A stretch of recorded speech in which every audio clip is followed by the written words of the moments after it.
Friends, हम लोगों ने स्कूल में साइंस के बहुत सारे थ्योरीज और एक्सपेरिमेंट्स को सीखा है, जैसा कि Einstein theory of relativity, the periodic table, Rutherford experiment etcetera.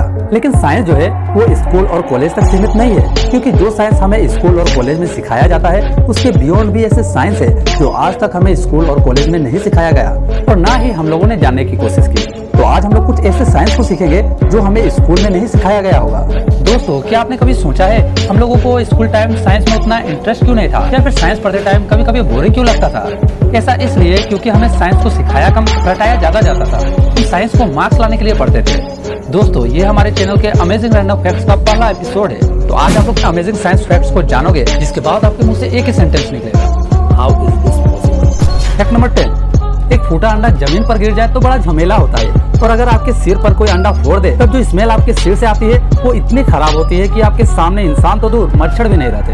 लेकिन क्या हो अगर हम अंडे को समुद्र के सरफेस यानी कि समुद्र का जो सतह होता है उससे 60 फीट नीचे ले जाकर वहाँ अंडा को फोड़ दे तो क्या होगा? आप लोग बोलोगे कि क्या होगा, वो तो पानी में मिल जाएगा ना। लेकिन ऐसा नहीं होता। तो चलिए देखते हैं क्या होगा। एक अंडर वाटर ड्राइवर समुद्र के 60 फीट नीचे जाता है और उसके पास है एक अंडा और साथ में एक चाकू, जिसकी मदद से वो अंडा को फोड़ने की कोशिश कर रहा है। ओह माय गॉड, ये क्या है? ये जो अंडा का जो पीला पार्ट होता है ना, यानी कि जो पीला भाग होता है, वो एक जेलीफिश की तरह देखने में लग रहा है। आपको भी लग रहा है ना? जब ड्राइवर अपने उंगलियों को गोल गोल घुमा रहा है तो वो अंडे का जो पीला पार्ट होता है ना, वो उसकी तरफ मूव कर रहा है। ये दिखने में काफी अच्छा लग रहा है। जैसे कि आप लोगों ने देखा होगा कि जो जेलीफिश होता है वाटर में जब तैरता है ना, उस टाइप का ये लग रहा है।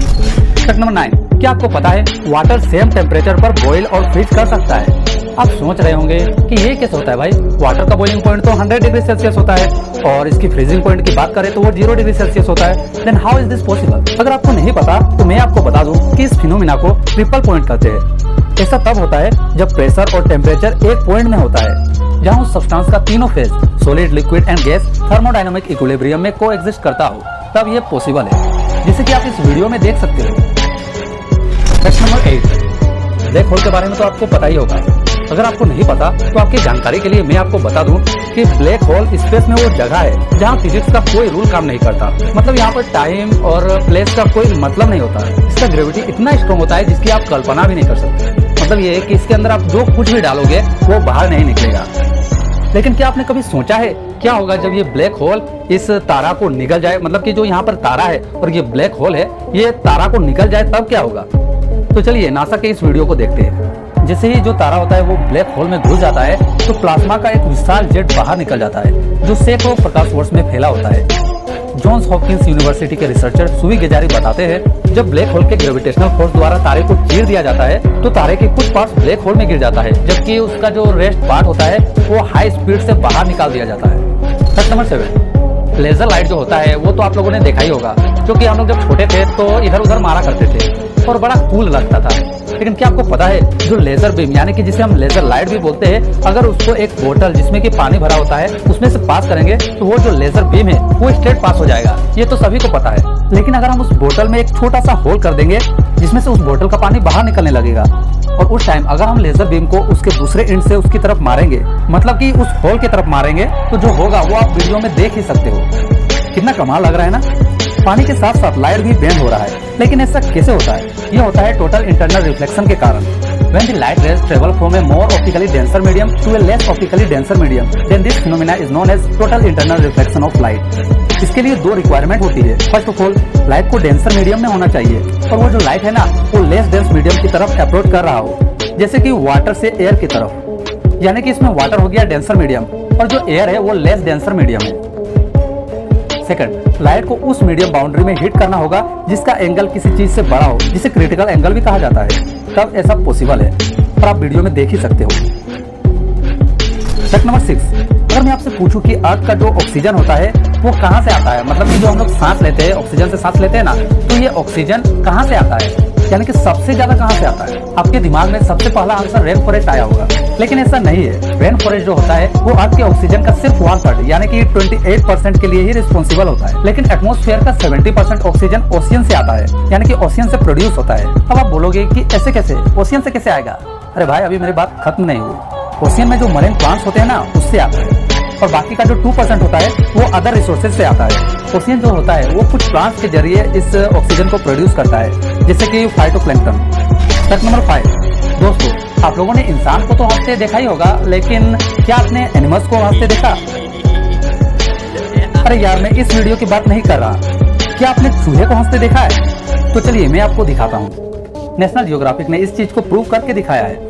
उन्होंने बताया कि रेट्स यानी कि जो चूहे होते हैं उसमें हंसने की एबिलिटी होती है। चूहे के बॉडी में एक ऐसे टिकलिंग सेंसेशन छुपा होता है, यानी कि गुदगुदाने वाली जगह, जैसे कि हम लोगों के कमर के साइड में होता है और नेक पास भी होता है। आप लोगों ने गुदगुदा के देखा होगा। वैसे ही चूहे के बॉडी का सेंट्रल पार्ट, जिसे ट्रंक रीजन कहा जाता है, वहाँ पर प्रेजेंट रहता है। सोमाटोसेंसरी कॉर्टेक्स ट्रंक का वो पार्ट है जिसमें गुदगुदी के बाद हंसी डेवलप होती है। इसका पूरा एक्सप्लेनेशन आपको नेशनल जियोग्राफिक चैनल के वीडियो में मिल जाएगा। अगर हो सके तो मैं आपको उसका लिंक डिस्क्रिप्शन बॉक्स में दे दूंगा। अब आप चूहे को पकड़कर गुदगुदाने की मत सोचना, नहीं तो चूहा बोलेगा ये इंसान मुझ पर ही एक्सपेरिमेंट क्यों करता है, हिम्मत है तो शेर को गुदगुदाए। फैक्ट नंबर 4, चलो बताओ कि ऑक्सीजन का कलर क्या होता है? अब आप बोलोगे कि ऑक्सीजन का थोड़ी कोई कलर होता है, कहाँ से ऐसे बकवास सवाल ले आया? ऑक्सीजन तो कलरलेस और ऑर्डरलेस होता है, फिर इसका कलर कहाँ से आया भाई? मेरे दोस्त, आपने सही कहा, ऑक्सीजन कलरलेस और ऑर्डरलेस होता है, लेकिन जब वो गैस फॉर्म में होता है। ऑक्सीजन की जो लिक्विड और सॉलिड फॉर्म होती है उसमें ये हल्का ब्लू टाइप को आपको देखने को मिलेगा, जो कि आप इस इमेज में देख ही सकते हो। ये लिक्विड ऑक्सीजन है जिसका कलर हल्का ब्लू है। और अभी के समय में लिक्विड ऑक्सीजन का यूज बहुत सारे इंडस्ट्रीज में किया जा रहा है, जैसे कि सबमरीन, एरोस्पेस और मेडिसिन में। फैक्ट नंबर 3, पीरियोडिक टेबल तो आपने देखा ही होगा, और उसमें बहुत सारे मेटल्स, नॉन मेटल्स, मेटलॉइड्स होते हैं और सबका अलग अलग नाम होता है, जैसे कि हाइड्रोजन का H, लिथियम का Li और पोटेशियम का K एक्सेट्रा। लेकिन क्या आपको पता है पूरे पीरियोडिक में 2 लेटर्स J और Q नहीं है? मतलब कि आपको पीरियोडिक टेबल में A से लेकर Z तक सारे लेटर्स मिल जाएंगे, 2 लेटर्स J और Q नहीं है। विश्वास अगर आपको नहीं हो रहा है तो वीडियो को खत्म होने के बाद आप इसे ढूंढना जरूर, और अगर आपको मिल जाए तो कमेंट सेक्शन में जरूर बताना। फैक्ट नंबर 2, जैसा कि आप इस वीडियो में देख रहे हैं, बॉल कैसे हवा में स्विंग कर रहा है, ये तो आपके लिए आम बात है। लेकिन क्या आपने कभी इसके पीछे का साइंस जानने की कोशिश की है? तो चलिए इसके पीछे का साइंस मैं आपको बताता हूँ।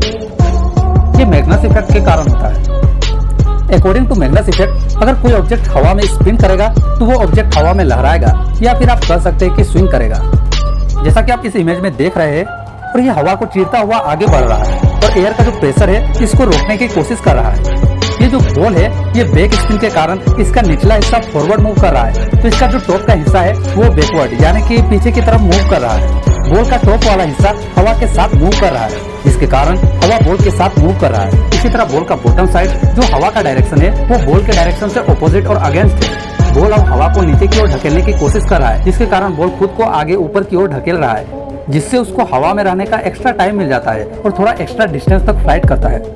फैक्ट नंबर 1 जाने से पहले हमारे चैनल में नए हैं तो चैनल को सब्सक्राइब कर लीजिए और साथ ही बेल आइकन को ऑल पे सेलेक्ट कर लीजिए, ताकि मैं इसी तरह के वीडियो जब भी अपलोड करूँ उसका नोटिफिकेशन सबसे पहले आपको मिल जाए। Fact number 1, Pythagoras theorem. आप सभी ने पाइथागोरस थ्योरम तो पढ़ा ही होगा, जो कि होता है h² = p² + b², जहाँ h हाइपोटेनियस होता है और p परपेंडिकुलर और b = बेस होता है। हम लोगों को स्कूल में खाली रटाया जाता है h² = p² + b², और हम लोग भी रट लेते हैं। और जब एग्जाम आता है तो कुछ स्टूडेंट्स h² की जगह b² लिख देते हैं, जैसे कि b² = h² + p²। ऐसे कुछ ही स्टूडेंट्स करते हैं, लेकिन ऐसा क्यों होता है? क्योंकि हमारा दिमाग कोई भी चीज को याद करता है तब एक इमेज क्रिएट करता है। जैसे कि इस डेफिनेशन को देखिए, every action there is equal and opposite reaction. इसको सिंपल भाषा में बोले तो किसी चीज को आप ढकेलोगे तो वो उतनी ही शक्ति से आपको ढकेलेगा।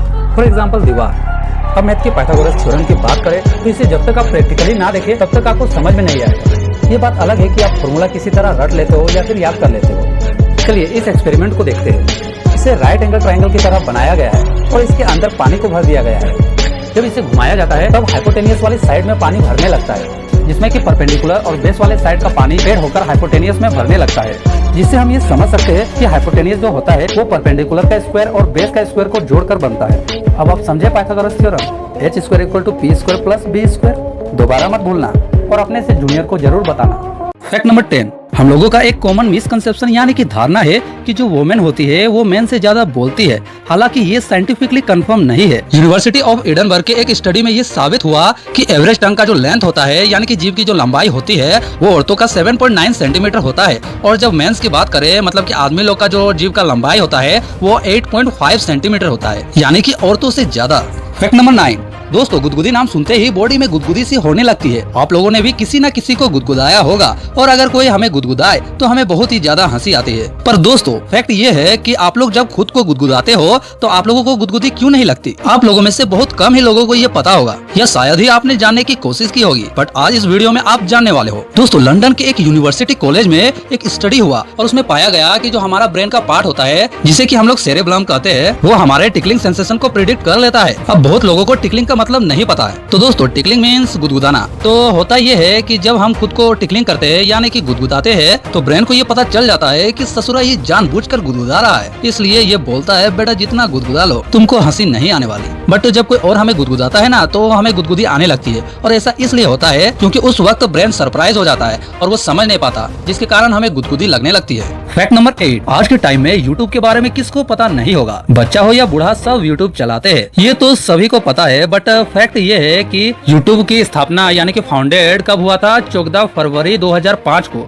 और according to the founder Steve Chen, जब यूट्यूब लॉन्च हुआ था ना तब उन लोगों ने ये एक डेटिंग ऐप के रूप में इसे बनाया था। तो होता क्या था पता है? लोग अपना वीडियोस अपलोड करते थे और उस टाइप की वीडियो में रोमांटिक बातें और लोग किस टाइप के लाइफ पार्टनर चाहते हैं उनके बारे में वीडियो बनाते थे। बट आज ये यूट्यूब में सारे टाइप्स की वीडियो अवेलेबल है और ये एक बहुत ही बड़ा प्लेटफॉर्म बन चुका है। फैक्ट नंबर 7, दोस्तों होमवर्क तो आप सभी को स्कूल में मिला होगा, बट क्या आपको पता है कि एक बार होमवर्क को ही बैन कर दिया गया था? और ऐसा इसलिए हुआ था क्योंकि उस टाइम कुछ डॉक्टरों का जो मानना था कि होमवर्क देने से बच्चों का स्ट्रेस लेवल बढ़ता है और उनके हेल्थ पर बहुत ही ज्यादा अफेक्ट पड़ता है। और ये हुआ था 1901 में कैलिफोर्निया में। जो बच्चे 15 साल से कम में थे ना उसके हेल्थ में थोड़ा गड़बड़ी पाया गया और डॉक्टरों का मानना था कि जो होमवर्क मिल जाता है उनको तो उसके कारण उसके हेल्थ पर अफेक्ट पड़ता है और उस टाइम बैन भी हुआ था, मतलब कि होमवर्क को बैन कर दिया गया था। और ये ज्यादा देर तक रहा नहीं और कुछ टाइम के बाद यानी कि 1917 में होमवर्क को री इंट्रोड्यूस कर दिया गया।